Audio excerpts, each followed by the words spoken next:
Turning now to the White House, President Donald Trump continues his promise of cracking down on unlawful immigration, and one proposal could put California at odds with Washington. Senate Bill 54 is California's so-called sanctuary law. It limits local law enforcement from assisting with federal immigration efforts.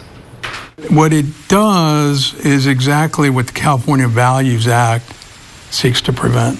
Attorney and immigrant rights advocate H.A. Sala referring to a memo by President Trump's Department of Justice, which threatens prosecution for state and local officials who don't, quote, assist in the execution of President Trump's immigration-related initiatives. Sala says that won't work in California.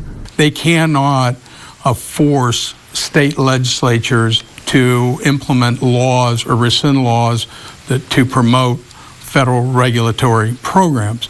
The issue, the California Values Act of 2017. That's Senate Bill 54, the state's so-called sanctuary law intended to establish trust between California's immigrants and local agencies.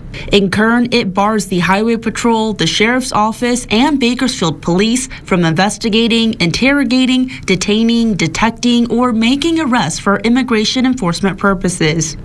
People don't know that, and there's just so much unnecessary fear. Sala argues SB 54 limits what local law enforcement can do with federal immigration officials, not vice versa.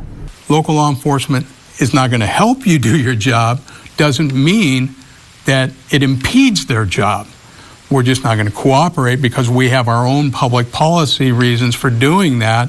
There are exceptions. In his first term, President Trump sued California over SB 54 unsuccessfully. While President Trump's DOJ appealed, the appeals court, too, sided with California. Then the U.S. Supreme Court declined to hear the case, giving California the right to proceed with SB 54.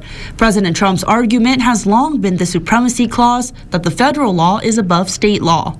The federal government does not have the authority to circumvent the 10th Amendment. They do not have the authority to commandeer local police forces to effectuate federal regulatory programs. Sala says this time around, I'm sure it's going to be challenged, but not successfully.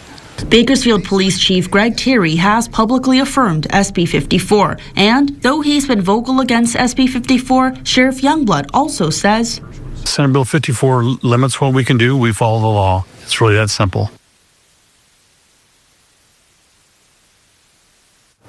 And for full coverage of SB 54, visit our website, kget.com.